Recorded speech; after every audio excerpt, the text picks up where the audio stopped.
नमस्कार, एक बार फिर से स्वागत है आपके अपने YouTube चैनल देव जी के ट्रिक्स में। तो दोस्तों, हम यहाँ पर डेली की तरह यहाँ पर रात 8:30 बजे यहाँ पर हिंदी का फुल टेस्ट लगाएंगे और ये क्लास आपकी डेली होती है। और आप किसी भी एग्ज़ाम की तैयारी कर रहे हैं तो डेली का डेली यहाँ पर टेस्ट लगाते रहिए और 100% है कि आपकी हिंदी इम्प्रूव ज़रूर होगी। ठीक है, तो चलते स्टार्ट करते हैं। गुड इवनिंग सभी को, नमस्कार सभी को, जय हिंद। जो लोग पहली बार आए हैं वो लोग चैनल को जरूर सब्सक्राइब करें। तो चलते स्टार्ट करते हैं। सभी को जय हिंद, सभी को वंदे मातरम। जितने लोग पहली बार आए हैं चैनल को जरूर सब्सक्राइब करें। ठीक है, पसंद आ रहा है तो वीडियो को भी लाइक शेयर जरूर करें। चलिए, पहला प्रश्न आपके सामने दिया गया है। क्वेश्चन नंबर आपका 50 है। दोहा, चौपाई, सवैया, सोरठा आदि की प्रथमावली के अंत में निम्न में से कौन सा विराम चिन्ह प्रयोग होता है? चलिए, 50 नंबर आपको जवाब देना है और यहाँ पर सही जवाब क्या हो जाएगा, मतलब इन सभी के चरण के अंत में जो होता है वो आपका होता है अल्प विराम। क्या होता है? अल्प विराम का प्रयोग किया जाता है। यहाँ पर ऑप्शन बनेगा कौन सा? यहाँ पर आपका ए नंबर आपका हो जाएगा। अल्प विराम का प्रयोग करते हैं। ठीक है, याद रहेगा। चलिए, अगला क्वेश्चन आपसे दिया गया है। अनुप्रास और पुनरुक्ति प्रकाश अलंकार का उदाहरण कौन सा है? चलिए, अनुप्रास और पुनरुक्ति प्रकाश अलंकार का उदाहरण क्या है? तो यहाँ पर देख सकते हैं ये क्वेश्चन आपका सरल हो गया। किस उद्देश्य से? क्योंकि अनुप्रास दे दिया इस वजह से। वैसे भी हमने आपको बताया जब भी आपका पुनरुक्ति प्रकाश देता है तो सबसे ज़्यादा सरल अलंकार यही होता है। आपको कोई भी वर्ड होता है वो पुनरुक्ति होता है, मतलब दुरुक्ति वाले वर्ड होते हैं। तो यहाँ पर देख सकते हैं आपसे दिया गया है कौन सा? मुख चंद्रमा है, ये तो आपका है नहीं है, तो है कौन सा? Option D. यहाँ पर देखिए, पात भरी सहरी सकल सुत बारे बारे। यहाँ पर देखो बारे बारे ही आपको पता चल गया एक ऐसा है पुनरुक्ति प्रकाश है। यहाँ पर ऑप्शन कौन सा बनेगा? डी नंबर आपका हो जाएगा, है ना। पुनरुक्ति की गई है, एक ही वर्ण का पुनरुक्ति किया गया है। अगला क्वेश्चन दिया गया है। दाता का विलोम शब्द बताना है। दाता का विलोम शब्द क्या होता है? चलिए, दाता का विलोम शब्द क्या होता है? देखो यहाँ पर दात्री ये नहीं पूछ रहा है कि यहाँ पर जो दाता है, दाता का स्त्रीलिंग क्या है, ये तो आपसे पूछा नहीं है। तो यहाँ पर दाता का विलोम शब्द क्या होता है? तो यहाँ पर बन जाएगा बी नंबर, याचक होता है। क्या? याचक होता है। ये ऑप्शन बनेगा कौन सा? यहाँ पर आपका बी नंबर। या कभी कभी आपको कृपण भी आपको दे सकता है, ठीक है ना, बल्कि ऑप्शन में दिया नहीं गया है, कृपण भी आपका होता है। चलिए, आते हैं अगले प्रश्न को। प्रश्न आपसे अगला पूछा गया है। कल्पना का विशेषण शब्द आपको बताना है। कल्पना का विशेषण क्या बन जाएगा? चलिए, यहाँ पर जवाब देना है। जितने लोग जुड़ चुके हैं लाइक शेयर भी कर दीजिएगा। जितने लोग जुड़ चुके हैं लाइक शेयर भी कर दीजिए। अगर आपने नहीं किया अभी तक तो लाइक शेयर भी कर दीजिए। चलिए, कल्पना जो कि देख सकते हैं यहाँ पर दिया है कल्पना का विशेषण शब्द। कल्पना क्या है? एक भाववाचक संज्ञा। इसमें से अगर आप एक प्रत्यय जोड़ देते हैं तो आपका विशेषण बनकर तैयार हो जाएगा। तो बनेगा क्या? काल्पनिक बनेगा। कौन सा? काल्पनिक ऑप्शन बनेगा ए नंबर, काल्पनिक। इस प्रकार से आपका राइट किया जाएगा। ठीक है, चलिए, अगला क्वेश्चन आपसे दिया गया है। वह व्यक्ति जो दिन में केवल एक बार भोजन करता है क्या कहलाता है? चलिए बताइए, वह व्यक्ति जो दिन में केवल एक बार भोजन करता है उसे क्या कहते हैं? यहाँ पर आपका जवाब क्या बनेगा? तो यहाँ पर आपका एकाहारी। याद रखिएगा, एकाहारी होता है। क्या? एकाहारी होता है। ऑप्शन बनेगा कौन सा? यहाँ पर आपका बन जाएगा ए नंबर। ठीक है, अगला क्वेश्चन आपसे दिया है। कुमार का एक अर्थ है। कुमार का एक अर्थ है, क्या अर्थ होता है यहाँ पर? कुमार का अर्थ क्या होता है? प्रभाव, हीरा, तोता, गौतम। क्या बनेगा? चलिए, यहाँ पर जवाब दीजिए। अच्छा क्वेश्चन आपका है। कुमार का यहाँ पर अर्थ क्या होता है? तो यहाँ पर बन जाएगा ऑप्शन रेड आपके यहाँ पर गौतम। ठीक है, ऑप्शन डी हो जाएगा। कुमार का एक अर्थ क्या होता है? गौतम होता है। क्या? गौतम होता है। राजकुमार में उत्पन्न बालक को कुमार कहा जाता है, याद रखिएगा।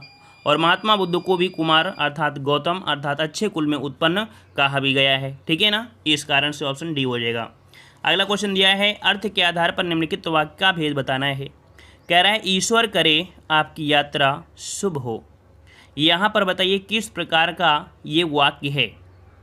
चलिए बताइए कैसा आपका वाक्य है।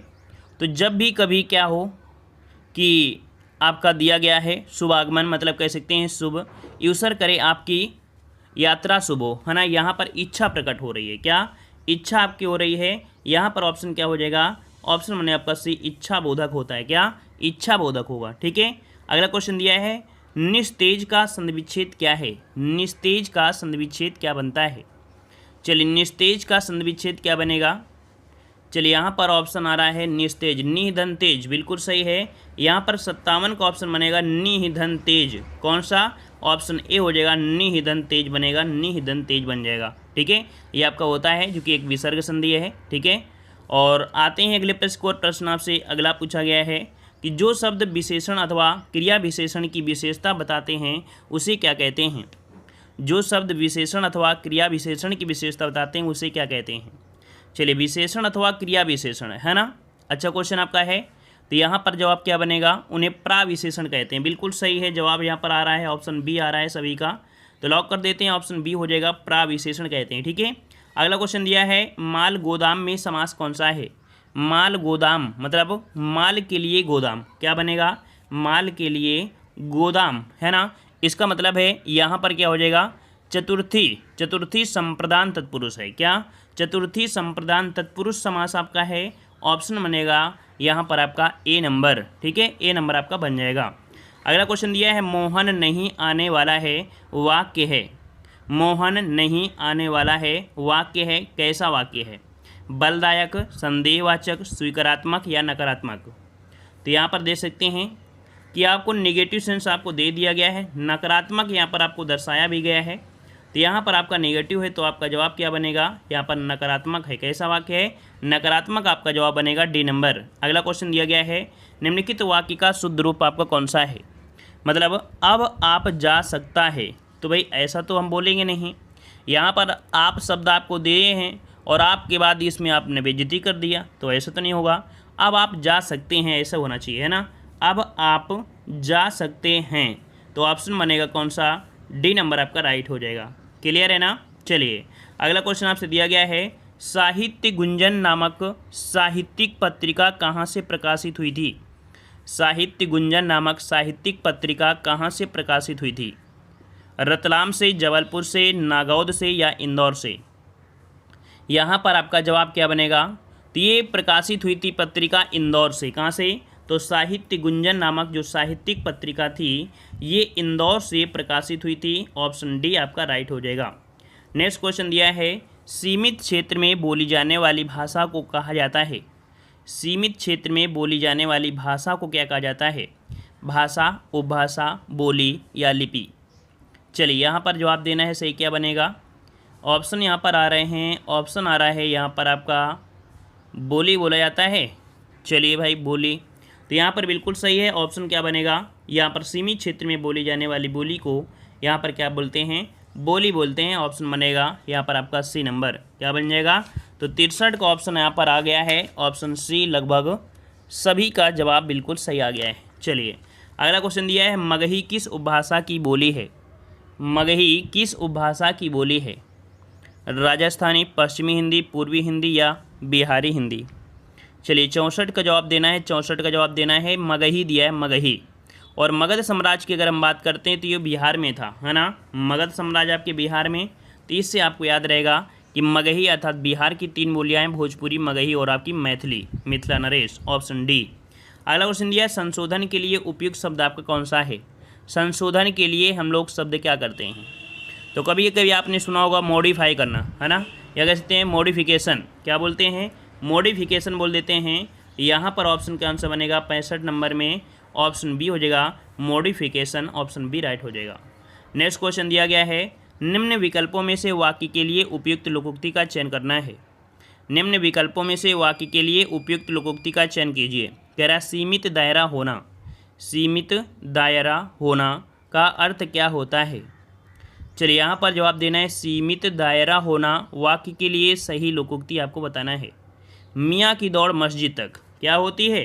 सीमित दायरा होना मतलब होता है मियाँ की दौड़ मस्जिद तक। ऑप्शन आपका ए राइट हो जाएगा। ठीक है, नेक्स्ट क्वेश्चन दिया गया है निम्न में से शुद्ध वर्तनी शब्द आपको पहचानना है। निम्न में से शुद्ध वर्तनी शब्द आपको पहचाना है। छिपकली, जययाला, उजयाला, उजयाला, रचयिता, युधिष्ठिर। चलिए, यहाँ पर 67 नंबर में जवाब यहाँ पर दे सकते हैं। छिपकली तो ऐसी होती नहीं है, उजियाला भी नहीं होगा, देर रचयिता यहाँ पर बिल्कुल सही है। यहाँ पर ऑप्शन सी आपका राइट बिल्कुल आ रहा है, जिसका जवाब बिल्कुल आ रहा है राइट है सी नंबर। नेक्स्ट क्वेश्चन दिया है निम्न शब्द युग्म के विकल्पों में से सही अर्थभेद आपको चयन करना है। कह रहा है तप और तप्य, है ना। तप मतलब क्या होता है और तप्य मतलब क्या होता है। देखो तप मतलब तप करने वाला, है ना। यहाँ पर कह सकते हैं आपका बनेगा क्या, आपका बनेगा यहाँ पर तपस्या और शिव, क्या बनेगा। तो यहाँ पर तप मतलब होता है तपस्या और तप्य मतलब होता है आपका शिव। तो इसका जवाब बनेगा सी नंबर आपका बनेगा, ठीक है। ऑप्शन बनेगा कौन सा, सी नंबर। नेक्स्ट क्वेश्चन दिया है किस समूह में सभी शब्द उत्कर्ष के पर्यायवाची हैं। किस समूह में सभी शब्द उत्कर्ष के पर्यायवाची हैं। उत्कर्ष के पर्यायवाची, उत्कर्ष मतलब क्या होता है, उत्थान, है ना, तरक्की करना या अभ्युदय होना, है ना, आपकी होते हैं। तो इसका मतलब है आपका जवाब क्या बनेगा, उत्थान, तरक्की, अभ्युदय और समृद्धि। यहाँ पर जवाब हो जाएगा सी नंबर आपका राइट, ठीक है। नेक्स्ट क्वेश्चन दिया है छत्तीसगढ़ी किस भाषा की बोली है। छत्तीसगढ़ी किस भाषा की बोली है। तो यहाँ पर हमने आपको बताया भी होगा कि पूर्वी हिंदी की 3 बोलियाँ होती हैं और पूर्वी हिंदी की 3 बोलियाँ ABC, अवधी, बघेली और छत्तीसगढ़ी। अवधी, बघेली, छत्तीसगढ़ी। मतलब आपका जवाब क्या बनेगा, यहाँ पर आपका बी हो जाएगा कि छत्तीसगढ़ी आपकी आती है पूर्वी हिंदी में, ठीक है। नेक्स्ट क्वेश्चन दिया है किस शब्द में ऋषि स्वर नहीं है। किस शब्द में ऋषि स्वर नहीं है। चलिए ऋषि स्वर आपका नहीं है, किस में नहीं है, कृपा, कृष्णा, दृष्टि और आपका रिवाज। तो यहाँ पर आपका 71 नंबर में यहाँ पर ऋषि स्वर किस में नहीं है, रिवाज में। मतलब ये जो आपका ऋषि है ये रा नहीं होता है, यहाँ पर याद रखिएगा ये जो आपके नीचे लगे होते हैं ना, ये यही का आपका कह सकते हैं आधा होता है। मतलब ये जो ऋषि है इसका आधा जो आपका होता है यही होता है, मतलब ऋषि आधा यहाँ पर माना जाता है, ठीक है।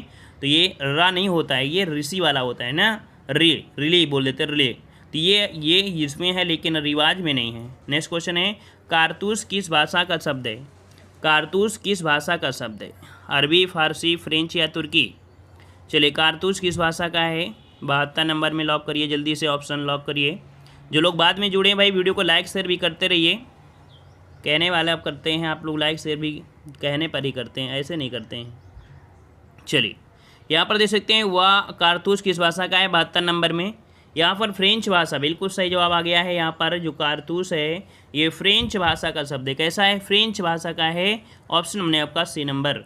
नेक्स्ट क्वेश्चन है वह अपराधी था इसलिए उसे सज़ा मिली।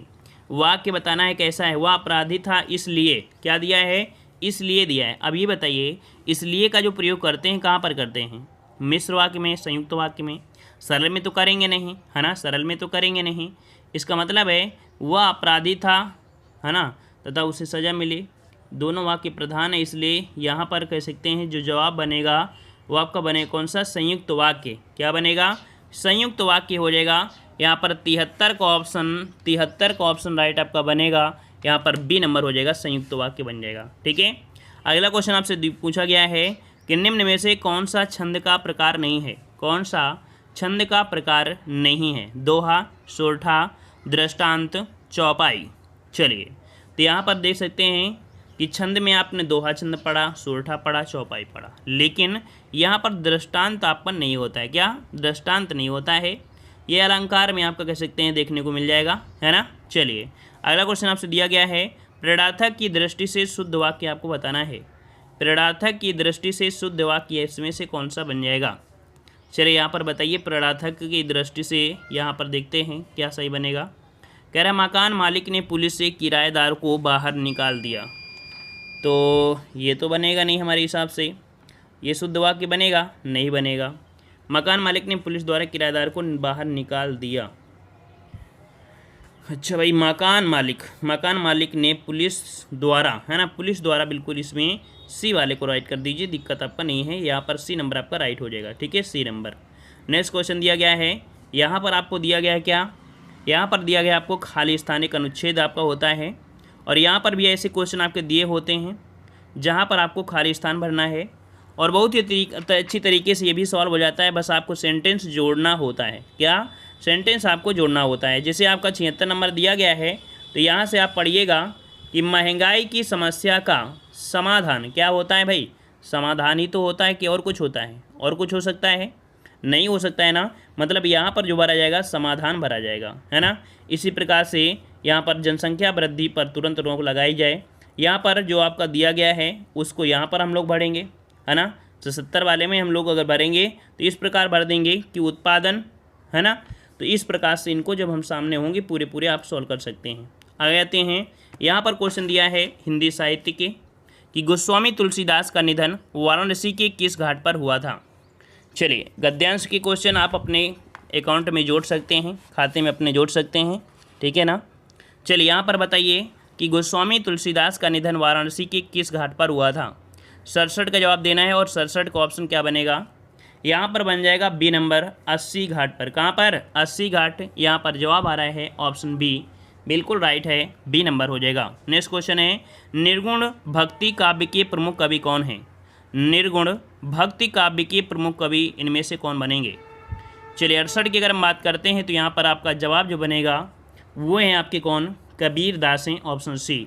अगला क्वेश्चन दिया है, सबसे पहले अपनी आत्मकथा हिंदी में किसने लिखी।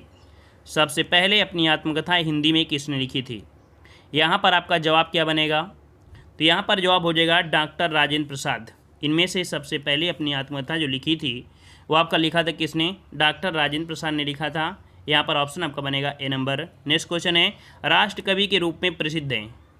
कई बार आपने प्रैक्टिस सेट में देखा होगा, पूछा भी जाता है कि राष्ट्रकवि के रूप में किसे जाना जाता है। तो राष्ट्रकवि के रूप में हम लोग जानते हैं किसे, मैथिली शरण गुप्त को। ऑप्शन आपका बनेगा यहाँ पर आपका सी नंबर, ठीक है। चलिए, अगला बताइए, छायावाद के प्रवर्तक का नाम। छायावाद के प्रवर्तक का नाम आपसे पूछा गया है, छायावाद के प्रवर्तक का नाम क्या है। चलिए, यहाँ पर जवाब आ रहा है ऑप्शन ए नंबर, बिल्कुल सही है। छायावाद के प्रवर्तक का नाम क्या है, तो आपकी जयशंकर प्रसाद। यहाँ पर ऑप्शन बनेगा कौन सा, यहाँ पर बनेगा ऑप्शन आपका ए नंबर, जयशंकर प्रसाद, ठीक है। नेक्स्ट क्वेश्चन है, भूषण किस रस के कवि थे। भूषण किस रस के कवि थे, वीर रस, रौद्र रस, श्रृंगार रस या करुण रस। चलिए, 72 नंबर में यहाँ पर ऑप्शन बनेगा क्या, भूषण किस रस के थे, तो आपके वीर रस के थे। यहाँ पर आपका जवाब बनेगा कौन सा, ए नंबर, वीर रस के थे, ठीक है। वीर रस, यहाँ पर पूछा किस रस के कवि, तो आपके वीर रस के, ठीक है। नेक्स्ट क्वेश्चन है, हिंदी का आदि कवि किसे माना जाता है। अच्छे क्वेश्चन है, बेहतरीन क्वेश्चन है। लाइक शेयर भी करते रहिए, मोटिवेट करते रहिए, ठीक है। सब लोग लाइक शेयर जरूर करते रहेंगे, ठीक है। चलिए, बताइए, हिंदी का आदि कवि किसे माना जाता है। हिंदी का आदि कवि माना जाता है किसे। यहाँ पर जवाब आ रहा है ऑप्शन डी नंबर या सी नंबर। हिंदी का आदि कवि किसे कहते हैं, तो आपके स्वयंभू को। किसे, स्वयंभू ऑप्शन बनेगा यहाँ पर सी नंबर, ठीक है। नेक्स्ट क्वेश्चन है कि रामचरितमानस में कितने कांड हैं। रामचरितमानस में कितने कांड हैं। चलिए, यहाँ पर जवाब देना है, सही जवाब क्या बन जाएगा। चलिए, तो बिल्कुल इजी क्वेश्चन है, रामचरितमानस में कितने कांड हैं। तो यहाँ पर 73 का ऑप्शन बनेगा, 74 का ऑप्शन बनेगा कौन सा है, यहाँ पर आपका सी नंबर 7 है। कितने हैं, 7 हैं। कभी कभी सोपान भी दिया होता है ना, कांड नहीं होंगे तो कभी कभी सोपान भी आपको दिया होता है, ठीक है। चलिए, आते हैं अगले क्वेश्चन की ओर। क्वेश्चन आपसे अगला दिया है, हिंदी के प्रथम मौलिक उपन्यासकार कौन है। हिंदी के प्रथम मौलिक उपन्यासकार कौन है। चलिए, यहाँ पर बताना है श्रीनिवास दास, प्रताप नारायण मिश्र, महावीर प्रसाद द्विवेदी, भारतेंदु हरिश्चंद्र। चलिए, तो यहाँ पर देखिए, यहाँ पर आपके रामचंद्र शुक्ल ने हिंदी का पहला मौलिक उपन्यास परीक्षा गुरु को माना है। किसे, परीक्षा गुरु को माना है। लेकिन यहाँ पर आपके श्रीनिवास दास इन्होंने भी माना है। तो ऑप्शन में आपको एक दे दिया है, तो आपको इन्हीं को मानना है। अगर ऑप्शन में नहीं होता तो आपके पास एक ऑप्शन और होता कि आचार्य रामचंद्र शुक्ल, ठीक है। आचार्य रामचंद्र शुक्ल ने हिंदी का प्रथम मौलिक उपन्यास यहाँ पर किसे माना है, तो आपकी परीक्षा गुरु को, ठीक है। चलिए, अगला है, कलाधर उपनाम से कविता लिखते थे। तो कलाधर उपनाम से जो कविता लिखते थे वो कौन लिखते थे। तो यहाँ पर आपका जवाब क्या बनेगा, जयशंकर प्रसाद। और जयशंकर प्रसाद के हिसाब से ऑप्शन देखेंगे तो आपके यहाँ पर आंसू बन जाएगा, ठीक है। यहाँ पर याद रखिए, डायरेक्ट क्वेश्चन आपको इससे याद रखना है कि कलाधर उपनाम से जो कविताएं लिखते थे वो आपके जयशंकर प्रसाद लिखते थे, ठीक है। जयशंकर प्रसाद लिखते थे, ये आपको रटना है, ठीक है। अगला क्वेश्चन आपसे पूछा गया है, कह रहा आपसे, अमृता प्रीतम किस भाषा की साहित्यकार हैं। अमृता प्रीतम किस भाषा की साहित्यकार हैं। हिंदी, पंजाबी, सिंधी या उर्दू। यहाँ पर आपका जवाब सही क्या बन जाएगा, तो यहाँ पर ऑप्शन आ रहा है बी नंबर, यहाँ पर आपका पंजाबी, बिल्कुल सही जवाब है। ये पंजाबी के सबसे लोकप्रिय लेखकों में से एक थी। पंजाब अर्थात भारत में जो गुजियारावाला ज़िला है वहाँ पर आपकी पैदा हुई थी, ठीक है। चलिए, और कहा जाता है कि पंजाबी भाषा की पहली कवित्री भी इन्हें ही माना जाता है, आपके अमृता प्रीतम को, ठीक है। नेक्स्ट क्वेश्चन दिया गया है खड़ी बोली का दूसरा नाम क्या है। चलिए 78 का ऑप्शन बिल्कुल ईजी है, यहाँ पर आपका कौरवी हो जाएगा, कौरवी है ना। चलिए अगला क्वेश्चन आपसे दिया गया है, कह रहा आपसे यहाँ पर पृथ्वीराज रासो किस काल की रचना है। चलिए पृथ्वीराज रासो किस काल की रचना है। चलिए यहाँ पर जवाब आ रहा है आदिकाल, अच्छी बात है। और जवाब दीजिए, यहाँ पर आपका जवाब तो बिल्कुल सही जवाब है, यहाँ पर आपका जवाब बन जाएगा आदिकाल की रचना है। ठीक है, पृथ्वीराज रासो किस काल की, तो आदिकाल की रचना है। ठीक है, अगला क्वेश्चन आपसे पूछा गया है, कर आपसे यहाँ पर हिंदी के प्रथम गद्यकार हैं, हिंदी के प्रथम गद्यकार किसे कहा जाता है। तो हिंदी के प्रथम गद्यकार किसे कहा जाता है, यहाँ पर 80 नंबर जवाब देना है और 80 का ऑप्शन आपका बन जाएगा यहाँ पर आपके लल्लू लाल। कौन है भाई, तो ऑप्शन सी हो जाएगा लल्लू लाल आपके हैं। ठीक है, नेक्स्ट क्वेश्चन आपसे अगला पूछा गया है, यहाँ पर आपसे कह रहा है रामधारी सिंह दिनकर को भारतीय ज्ञानपीठ पुरस्कार प्राप्त हुआ था।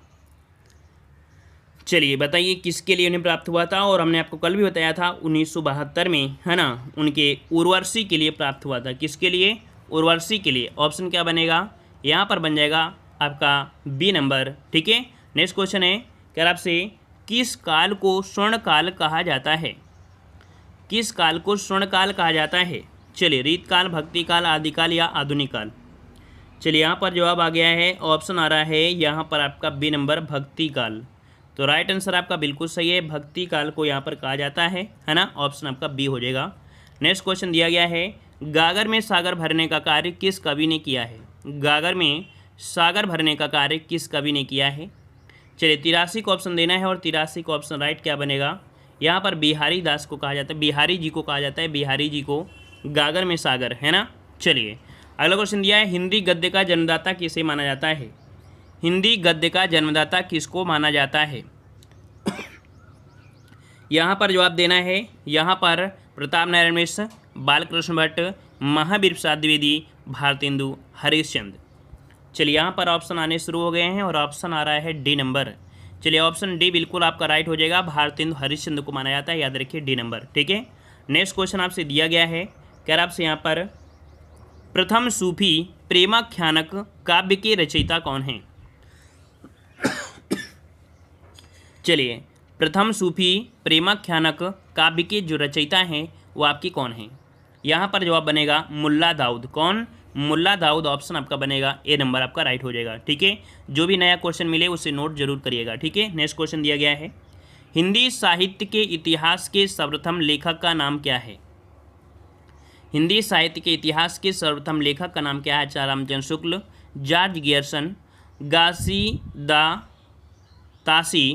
शिव सिंह सेंगर। चलिए यहाँ पर जवाब आपका क्या बनेगा। चलिए जवाब आ रहा है ऑप्शन राइट, यहाँ पर देख सकते हैं आपका जवाब यहाँ पर 86 का बनेगा सी, यहाँ पर घासीदातासी, है ना, घासीदातासी, वैसे गरसादातासी आपका होता है ना। तो यहाँ पर आपका जवाब सी आपका हो जाएगा। नेक्स्ट क्वेश्चन दिया है, क्या आपसे हिंदी साहित्य के प्रारंभिक काल को आचार्य शुक्ल ने क्या कहा है।